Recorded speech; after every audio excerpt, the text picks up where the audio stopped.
Afin de bien comprendre l'économie de marché, nous allons aborder le côté historique du concept économique. L'économie de marché est fortement influencée par le libéralisme, une idéologie individualiste qui a vu le jour au courant du XVIIIe siècle. La liberté individuelle et la poursuite de la fortune prédominent cette idéologie. Elle prône que le gouvernement qui gouverne moins gouverne mieux. Pour faire une histoire courte, le libéralisme est associé à l'idée de la liberté individuelle. Et un partisan en faveur du libéralisme se nomme un libéral. Le libéralisme peut se diviser en trois aspects: l'aspect politique, l'aspect économique et l'aspect social. Tout d'abord, l'aspect politique du libéralisme.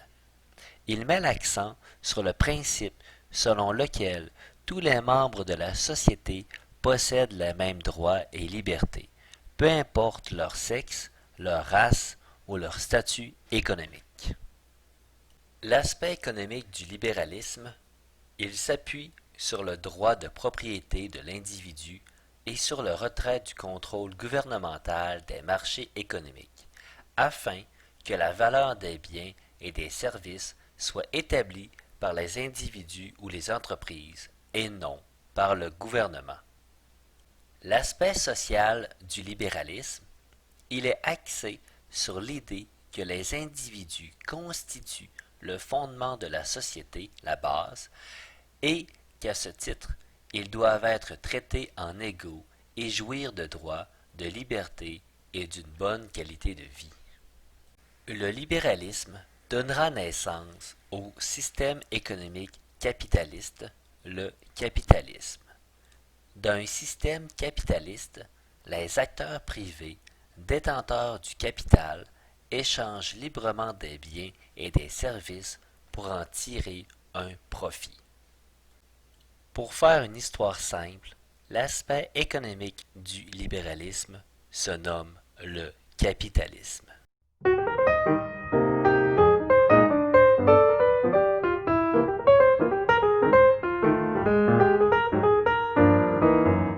Le libéralisme.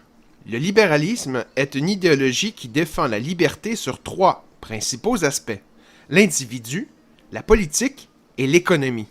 À partir du 18e siècle, les partisans européens du libéralisme élaborent et diffusent cette idéologie qui s'implante au Canada au cours du 19e siècle. Le concept central du libéralisme est celui de la liberté individuelle, c'est-à-dire le fait que chaque individu doit réaliser sa vie en suivant son intérêt personnel. Afin de garantir cette liberté individuelle, les penseurs du libéralisme ont déterminé des droits fondamentaux, comme celui de la liberté de religion, la liberté de penser, la liberté d'expression, ainsi que le droit à l'éducation et à la justice. Toujours selon le libéralisme, la défense de la liberté individuelle est directement liée au développement économique. Plus spécifiquement, la poursuite des intérêts personnels des individus est bénéfique pour la société car elle génère le progrès et la croissance collective. Bref, vouloir s'enrichir et améliorer sa vie pousse les individus à innover, produire, en améliorant du même coup la société qui les entoure. Les penseurs du libéralisme soutiennent aussi que l'action individuelle favorise l'équilibre entre l'offre et la demande selon les besoins des uns et ce que peuvent offrir les autres. Ces penseurs utilisent la métaphore de la main invisible pour illustrer cet équilibre naturel de l'économie. Selon cette théorie, plusieurs principes peuvent favoriser l'équilibre naturel de l'économie. En plus des libertés individuelles à défendre, il y a les libertés économiques, soit la liberté d'acheter et de vendre des biens, la liberté d'entreprendre et la liberté de propriété. D'après le libéralisme, l'État ne doit pas intervenir dans l'économie. Le gouvernement doit être formé de gens élus, dont l'action se limite à la défense des libertés individuelles et commerciales, ainsi qu'au droit à l'éducation et à la justice des individus. Il doit aussi minimiser le prélèvement des taxes et des impôts et favoriser l'ouverture des marchés. Le libéralisme est une idéologie qui influence toujours les décisions des acteurs économiques mondiaux. Par exemple, il est à l'origine des traités de libre-échange entre les États.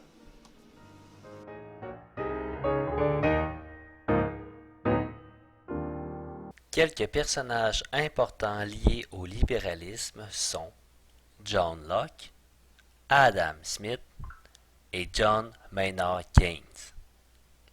Quelques personnages importants liés au capitalisme sont Adam Smith, Friedrich Hayek et Milton Friedman. Étant donné qu'Adam Smith semble un personnage important pour le libéralisme et le capitalisme, voici un survol de sa théorie économique.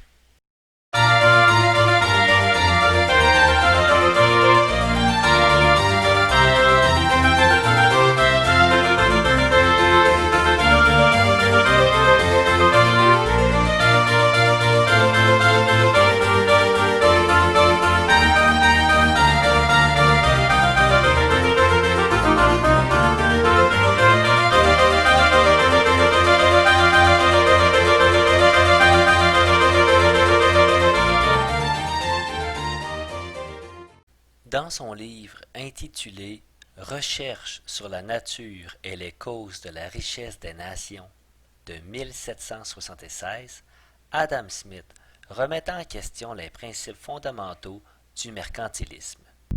L'économie d'un État peut être organisée de différentes façons, tout dépendamment des théories économiques qui l'influencent. On peut définir une théorie économique simplement selon les grandes règles qui expliquent son fonctionnement.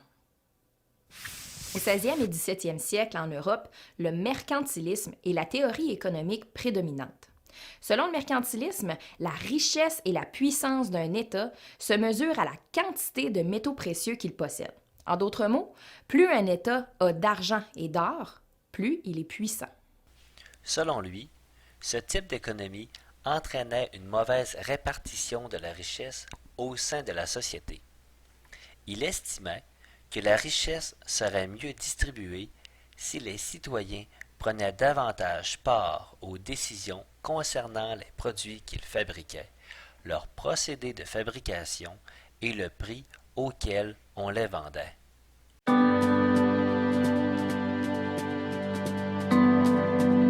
Smith critiquait aussi le fait que les chefs de gouvernement favorisaient certains propriétaires d'entreprises et de terres.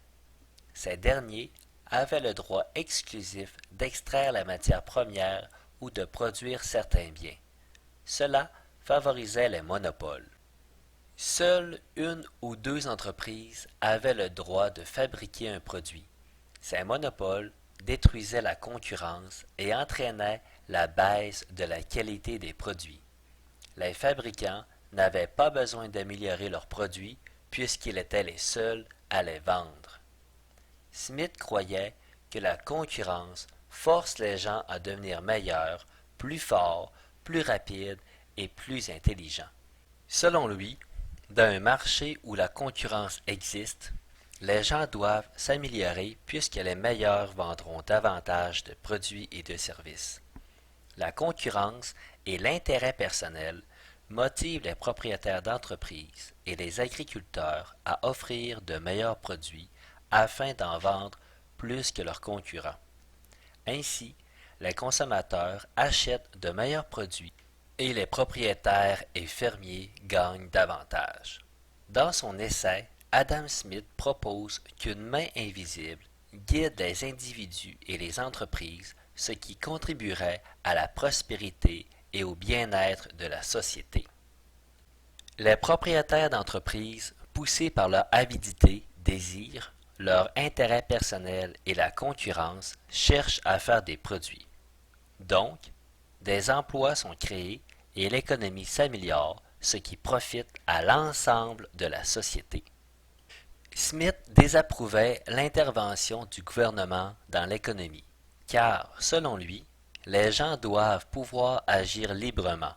Il s'opposait au fait que le gouvernement contrôle le commerce, accorde des monopoles et détourne des fonds publics. Toutefois, il ne plaidait pas en faveur d'une absence de gouvernement, car il croyait à la nécessité d'un gouvernement limité pour protéger la sécurité des individus, comme celui de la propriété privée, et entretenir les infrastructures comme les routes.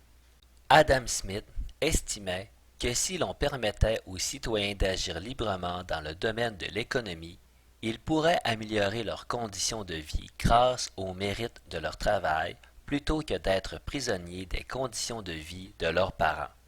Il croyait aussi que l'amélioration de soi est bénéfique à l'économie, car elle motive les gens à travailler plus fort. Ce type d'économie, dans lequel les individus sont récompensés pour leurs talents et leurs efforts au travail, est parfois appelé méritocratie. Adam Smith est né le 5 juin 1723 en Écosse, ou plutôt en Angleterre du Nord, comme ce Britannique convaincu le disait. Il n'a pas connu son père, mort 2 mois avant sa naissance, et est donc élevé par sa mère qui a 17 ans. Il est laid, il est bègue. « Rien d'autre n'est beau en moi que mes livres », dira-t-il. Très bon élève, il va étudier à Glasgow, puis à Oxford, qu'il n'aime pas. Il y a plusieurs années qu'à l'université d'Oxford, la plus grande partie des professeurs publics ont abandonné totalement jusqu'à l'apparence même d'enseigner, écrira-t-il dans La richesse des nations. Il devient enseignant de logique puis de philosophie morale à l'université de Glasgow. En 1759, il publie Théorie des sentiments moraux, un livre philosophique qui lui assure une renommée européenne. David Hume le présente à un homme politique influent qui sera chancelier de l'Échiquier, l'équivalent de notre ministre des Finances, Charles Toschen. Celui-ci le nomme précepteur d'un de ses beaux-fils et l'envoie en France. Smith y découvre les physiocrates et plus particulièrement Quesnay. Il fréquente également Turgot et d'Alembert. Il regagne l'Écosse en 1776 et rédige le livre qui lui assurera la postérité. Recherche sur la nature et les causes de la richesse des nations.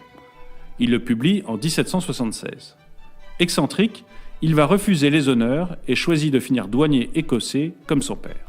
Adam Smith est dans la continuité du mouvement français des physiocrates qu'il dépasse car sa pensée n'est pas seulement scientifique, elle est aussi philosophique. La liberté, le libéralisme, est nécessaire non seulement sur le plan économique, mais également sur le plan moral.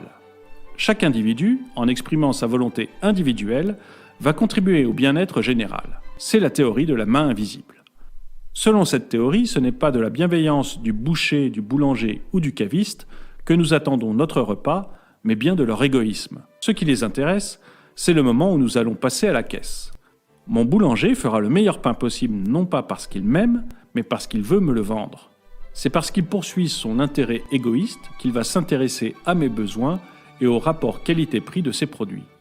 Il en va de même pour tous les chefs d'entreprise d'un pays. Chacun va essayer de maximiser le rapport qualité-prix de ses produits pour augmenter son chiffre d'affaires et ses marges. Aucun chef d'entreprise ne va penser à la richesse du pays.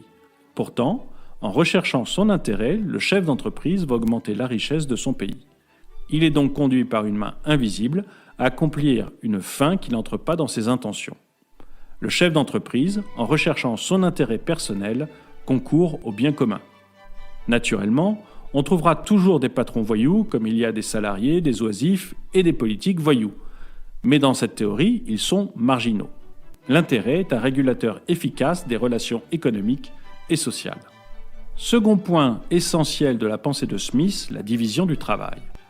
Dans le premier chapitre de La richesse des nations, Smith parle d'une fabrique d'épingles et de sa productivité exceptionnelle liée à la division du travail. Chacun des 10 ouvriers y est spécialisé dans un geste très simple, ce qui permet à l'ensemble du groupe de produire 48 000 épingles par jour, alors qu'il serait difficile à un ouvrier seul d'en produire 20. La spécialisation est donc un point central de la productivité et de la richesse. Conclusion logique des 2 premiers points, Adam Smith est libre-échangiste. Mon boulanger fera le meilleur pain possible s'il est mis en concurrence. S'il est le seul à fabriquer du pain, son prix et sa qualité risquent de s'en ressentir puisqu'il est assuré de me vendre son produit. L'État a donc intérêt à stimuler le plus possible la concurrence, ce qui aboutit au libre-échange. De même, la spécialisation étant un point central de la création de richesse, chaque pays a intérêt à se spécialiser dans un domaine de production dans lequel il a un avantage absolu. Quatrième point, Adam Smith met en avant la valeur du travail. Pour lui, le prix reflète la quantité de travail. Idée que l'on retrouvera également chez Ricardo et chez Marx. Idée qui vient conforter les physiocrates. L'outil monétaire ne favorise pas la croissance, il favorise l'inflation. Si le prix dépend de la quantité de travail, modifier la quantité de monnaie ne fait que créer de l'inflation. Cinquième et dernier point, Adam Smith a une réflexion très aboutie sur le rôle de l'État. Celui-ci doit veiller à ce que sa fonction publique ne soit pas corrompue, à ce que la paix règne à l'intérieur et à l'extérieur de ses frontières, et à ce que l'impôt soit le plus faible possible.